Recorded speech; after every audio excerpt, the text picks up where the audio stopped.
Hi, thanks for joining me today. Today I wanted to do something a little bit different from what I normally do, where I wanted to kind of just gush about one game in particular, and it's a game that I love very much, which is why I've been wanting to talk about it. But I figured I could do it in a way that's a bit more unique than just a regular game review. So I am going to talk today about Soulcalibur III while I go ahead and look at this behemoth of a strategy guide that I've had for a couple of years now. So let's get right into it. Now this strategy guide from BradyGames is made for Soulcalibur III, as you can tell, and it's a unique little setup it's got here. It's a book, but it's got this glossy plastic cover. It's got the sleeve, so that's kind of neat. Let me get this open here. Always a little awkward to open, and you see it comes with the Soulcalibur III soundtrack. I remember when I got this in the mail, and I audibly gasped when I opened it up and saw that the CD soundtrack was inside. I was just starting to collect soundtrack CDs. Here's my cameo here. I was just really getting into collecting soundtrack CDs, and I had gotten the Soulcalibur II soundtrack CD book for Christmas. So this was a very welcome addition to the book. Now, I'm going to talk about the book itself, but also the game throughout the video. Just want to make that part clear. This first page, you see they're really advertising a key selling point to this game, which is for the first time ever you can create your own character, and that was insane at the time. That was revolutionary. There were people that bought this game just for the character creation mode alone. And look at all these possibilities that you can do with different outfits and types. They're pretty cool. Sorry for shaking the camera. Pretty cool and unique way to show that feature off. Now Soulcalibur III is my favorite PlayStation 2 game of all time, and let me just preface that by saying my favorite game of all time is Soulcalibur 2, and Soulcalibur 2 was also on the PS2, so that might kind of contradict that statement to some people, but it's an exception that I make for myself. You get it or you don't, that's okay, but Soulcalibur 3 is such a dear game to me. It is a fantastic game. It gets a lot of, it certainly at launch and over the years it's gotten a little bit of negativity because it is notorious for some honestly really devastating glitches that are in the game, one of which has plagued my copy ever since I started playing. By the way, I probably got this game, I would say, in 2015, maybe 2014. So I was a teenager, so I played the mess out of this game. And one thing that was great about this game were single player modes. I mentioned there are some glitches, and a game breaking one actually is straight up corrupts save files and memory cards, which is terrible. My copy never got to that point, but it did prevent me from playing this mode featured here that it's talking about, which is Chronicles of the Sword. I could play through it, but I could never save my progress as I went along, so I never got, let me look at the pictures here, I never got any further than maybe chapter 6, or no, 7 looks familiar. I certainly never got to chapter 10. And there's what, like 20 some in this game. Yeah, there's 20. And I definitely want to maybe emulate this game one day or something, find a way to play through it, because it really is a unique game mode. It's got like RTS kind of strategy based maps, and you move your character, but like whenever you encounter an enemy or a fortress, you fight in like the fighting game style. It's pretty cool. And you unlock pieces of equipment for your custom characters. There's tons of unlockables in this game, which, I mean, perfect timing. I see the museum mode up here. It's just one unlockable are these pieces of artwork, but you can unlock the majority of stuff, if not everything, through all single player modes, of which there are a ton. There's World Competition, which is like a tournament mode. Soul Arena here shows off quick play is pretty much this game's arcade mode, which is pretty straightforward. And there's these missions, which are awesome. There's things like Coin Collector, where every time you hit your opponent, a bunch of coins knock out of them, and you can walk around and grab them. You want to have the most coins when time runs out. This stage spins around, so the matches are slippery. This one, I just was testing the game. Not testing, I was just playing the game again for old time's sake before filming this.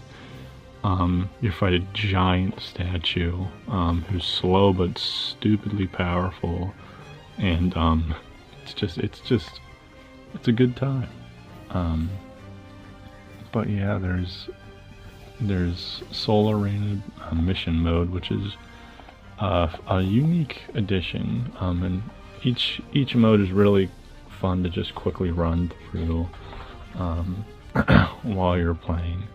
And character creation I talked about a little bit. It's pretty good for its time. You can pick like from a couple slots of like weapon types, and there are all unique weapon types too, which is something that the series has gotten away from over time, where you can just pick a character's weapon. But like the job weapon selection, whatever you choose, is like what kind of sword or staff or like dagger that you'll get. And it's pretty cool. You can see here that like if I was to pick a barbarian, I could use the iron sword, grief edge, wave sword, and then I can unlock straight up being able to use Nightmare or Astaroth's moves with that character, which is pretty cool. I remember playing a samurai build for a while, and I remember getting Soul of Yoshimitsu, which was my main, and that was really nice. Super convenient, but there's a ton to do in the character creation mode. It's a fun thing to mess with, for sure. Worth looking into if you're playing the game. But there's so many unlockables and so many single player modes. I didn't even talk about Tales of the Souls mode, which is the game's like big like story type mode, which is really neat. I would say it takes maybe 20 minutes to run through with each character, and there are different branching paths that you can take, so you can do something different each time. And in doing so, you'll find different cutscenes and different types of matches, and it's really cool. I just played through it again today before I started filming, and I saw something in there that I don't think that I'd ever seen before, which was while I was playing. Did I skip a page there? Just making sure. No, I didn't. But I was playing as Siegfried, and I fought the shadow of Edgemaster, who's not in this game, but a shadow that's clearly him on Killick's stage. appeared and I fought against it, and it was just crazy that to this day I'm finding more, not secrets, but just more things I'd never seen before. It's pretty wild. That just speaks to how much there is to do in this game. I feel like I look back on another single player thing is like the museum mode that I mentioned earlier. Different stuff to unlock and things to look at. I've not 100% of this game or anything. Like if I really wanted to, I bet you I could.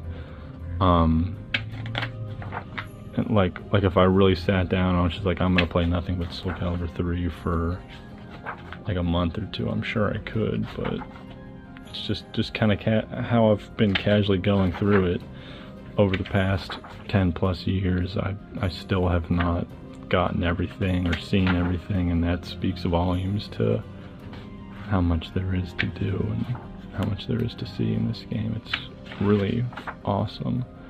And like I said before, this game is very dear to me, because back in that time I was playing a ton of single player games.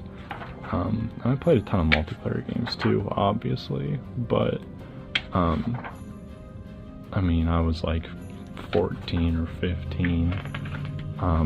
I had nothing but time on my hands, so I had all the time in the world to play through these single player games and have these wonderful experiences because of that, and I wouldn't trade that for anything.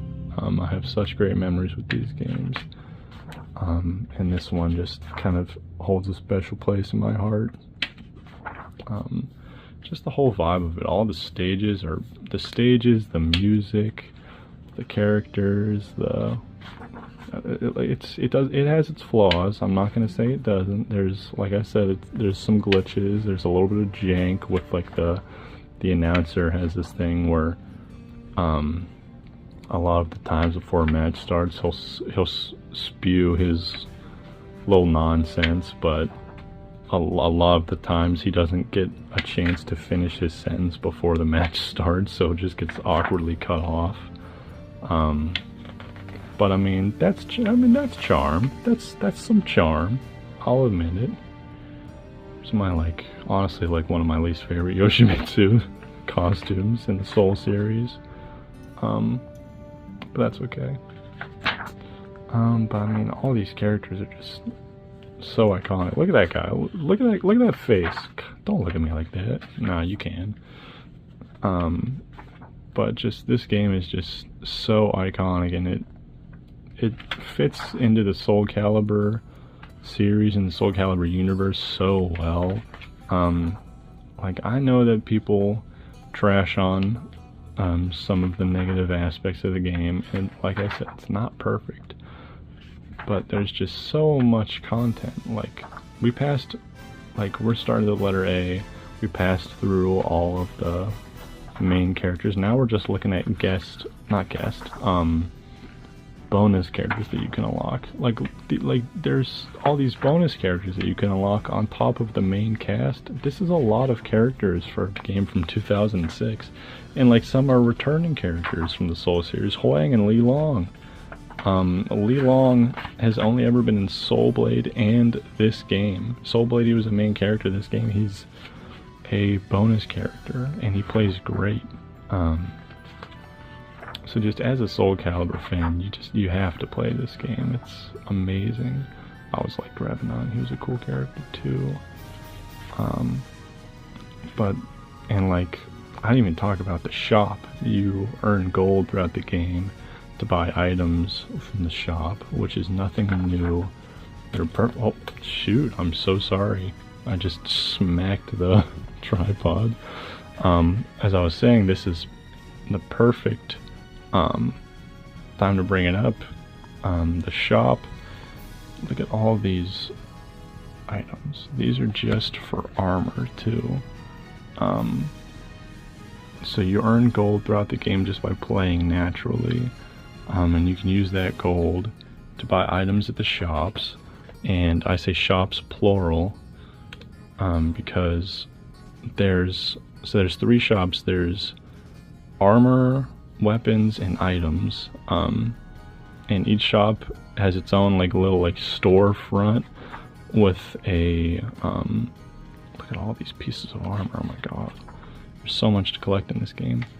But each shop has its own storefront with its own character that runs like the store, and it's just it's charming. It's pretty cool.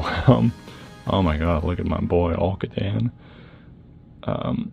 It's a very unique character design, but I love him. He's got owl feet too, crazy. But it's got some charm, and I love that. They didn't have to.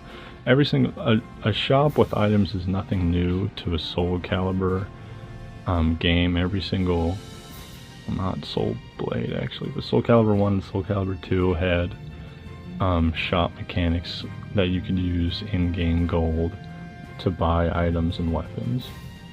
But this is the first game to have like a storefront, and it's just a unique way to do it, and you could unlock each of the characters from the storefront to play as bonus characters. Come on, that's amazing. Trying to be very delicate because I know what this is. This is a two-sided, oh, it's not connected. This is a two-sided long poster, and it's actually, you can see it's got little bits of tape on the side because I had this hung up in my room for a very long time. And in fact, I would flip the sides every now and then.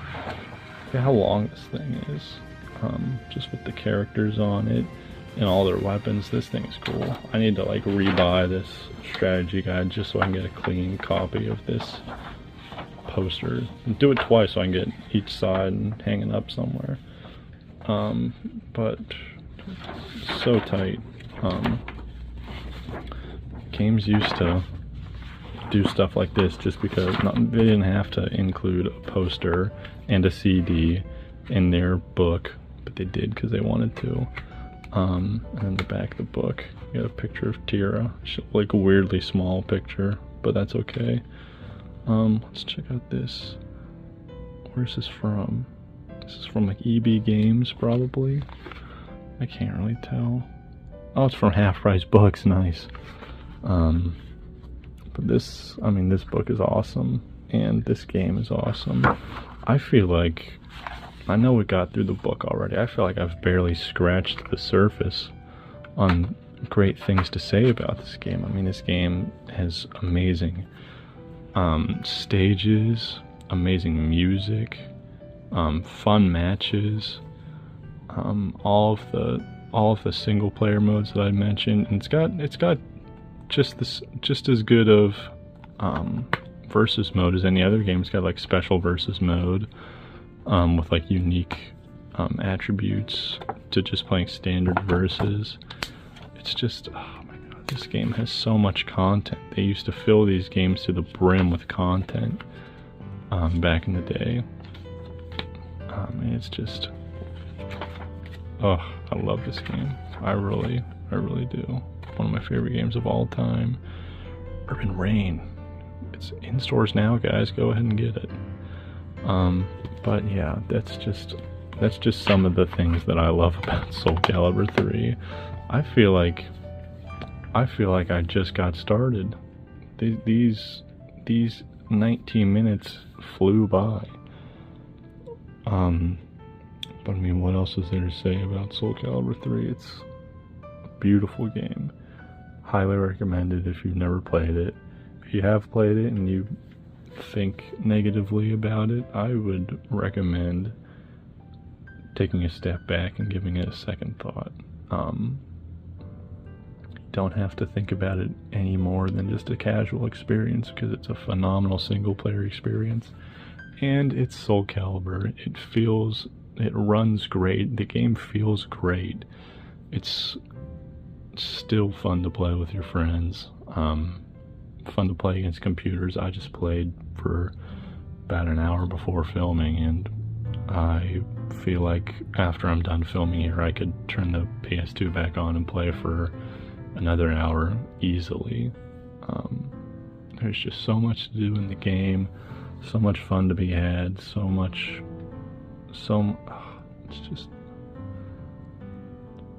too good. it's a great game.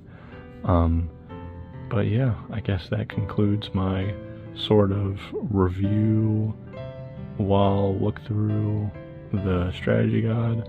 More so just a ramble. It's more so just me going on and on about something that I care about, which I think is fun to do from time to time. And I thank you all for watching or listening as I go through this. Thank you so much for enjoying.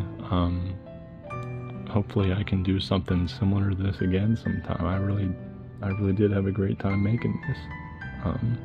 But yeah, and stay tuned for other things too, because I've got plenty more stuff planned. I love making content. But thank you guys so much. Take care.